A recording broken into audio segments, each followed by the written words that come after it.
Okay, so the purpose of this video is to provide you with a preview of how I would like to teach the next phase of the programming course. I think we're reaching the end of where emails will be useful because we're getting to a point where we're going to have to flip between things like a browser and code or whatever. And I just think it's going to be better if we do this sort of descriptively, verbally, as I'm suggesting now in this video, but I have to see what you think of it. So let's just do a video where I create something Cody to give you a sense of what you kind of think of what I created that's Cody and see if you like this. You don't have to grasp what I'm doing in this video. I'm going to talk about HTML and I'll probably talk a little CSS and I'll probably talk a little JavaScript, and I'm going to give you a proper introduction to all three. You do not need to understand what I'm doing now. It's more like watching the process of me doing this. So let's start out. So let's do a basic web page. Web pages are written in HTML, which means hypertext markup language. A markup language is one that involves tags to identify what the elements in a document are, like a paragraph, a header. You can also do some light styling with tags. And so let's just get going. You have to have opening and closing tags for elements in HTML. And the most basic tag is this one, which tells the web browser that this is an HTML document. All HTML documents have two major sections: the body section, again, open and close, and the body's where like the main body of the document is, and the header. I guess I should have done the header before the document. Header. And the header contains lots of things, but among other things, it contains the title of the document. So let's call this title a page for Brendan. Let's capitalize your name because I don't want you to come after me and get me. Page for Brendan. Title, page for Brendan, yeah. Now we're going to save this, and this is Sublime Text Editor, which is kind of like a sort of budget Renta IDE, integrated development environment for lots of languages. When you save in this, it's very important that you tell it it's an HTML file, because the moment you do it, something magical will happen. I'll show you in a second. And I'll save it as index.html.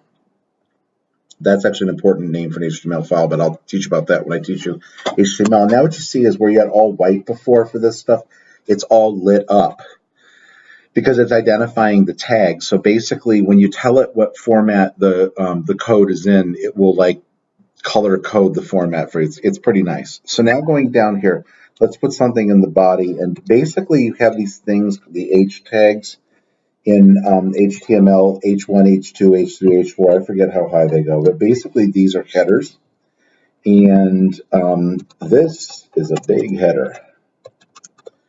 And so it's like a header, the header of a section of a document, and the higher the numbers, the smaller it will be. So we could put here H4/8, yeah. This is a smaller document, header. You can also style a little bit in HTML. So suppose we wanted this to be like centered, we could put center tags. Remember, you got to close all tags. Although people get a little sloppy about that sometimes. I know I'm sort of messing up its automated close tag. It's because I work in a lot of IDEs, so I forget how each one of them. I'm not, you get a little choppy at each of them. This is a basic, boring paragraph. Let's just copy this. Copy, and let's paste. Paste. Okay, cool. And I'm going to copy all this. Nope. Down to here. Edit. Copy. And then we'll do paste. Paste. And then paste. So you need to have a closed paragraph tag. You're supposed to, but one thing people are very sloppy about is this one right here. They just oftentimes don't do it. Anyway, let's save this thing. And let's go down here and let's open it. And down here we have, let's open it up, and there's your boring paragraph. Okay. This irritating screenshot thing you're going to see come up is a weird Microsoft gaming thing. Anyway, So big header, remember we decided to send with a small header. Here's your boring paragraph. Now let's do more with this, shall we? Let's show how, like, you think of HTML as being like the skeleton of a web page, the bones. To style it, like hair color, eye color, if it was a person, you have to introduce styles. And I'm going to go ahead and write this down here, and I'm going to introduce a style. Let's call it let's call it italics. Italic. Okay. Yes. I know, wait, that's not, I'm getting ahead of myself here. The way you define the style is like this.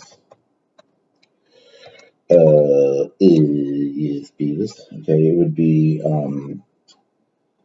font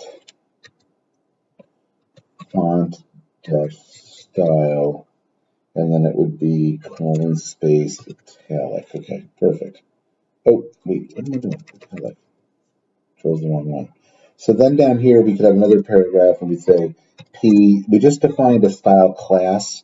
So now we're saying that we want to apply the style class italic to this paragraph. We close it, and again, open and close your tags, and then this paragraph should be in italics. I'm doing this the style sheet way.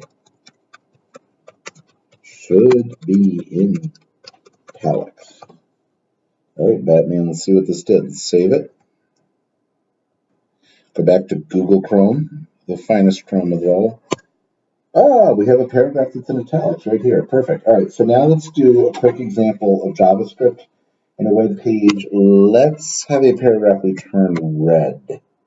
Yes. So that will have to have an ID for reasons you'll see shortly, and I'm going to call it try it. Yeah. And let's see, click the button, turn this red, and then /P, and then we got to define a button. So button, open the button, and we have to say on click because we want to do something when you click it. And what this means right here is that on click it's going to run the function. Remember, I introduced functions to you.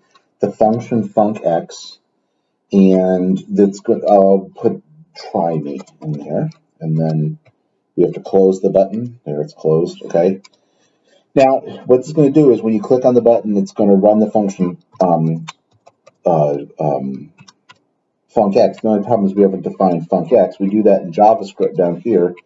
So, and I introduced functions to you. In JavaScript, functions are defined not by indenting, like in you're going to call it function funcx.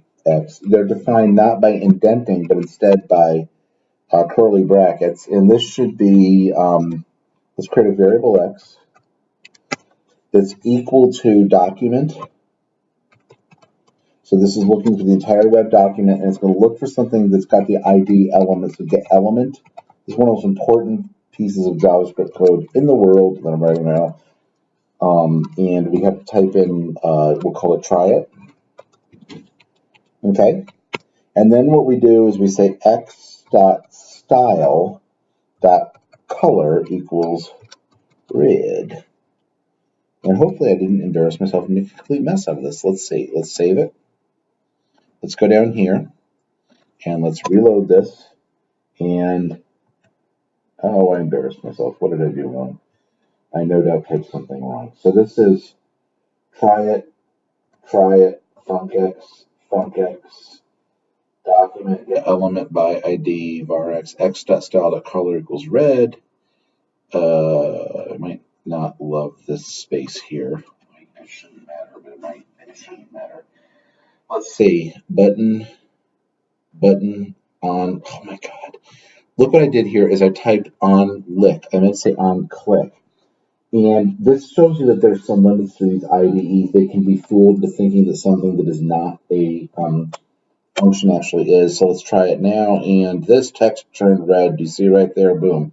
So basically, Brendan, this is a way of showing you how I want to kind of teach you programming from here on out, because I think it's going to be easier to do it in a discussion forum like this that you can follow. And obviously, I'll give you all the text that I generate part of these videos, but I wanted kind of your feedback on what you think of this. I think this is the way to go as we get toward more complex things that an email is going to start to become clunkier and clunkier for. But anyway, let me go ahead and stop this and upload it to YouTube and see what you think.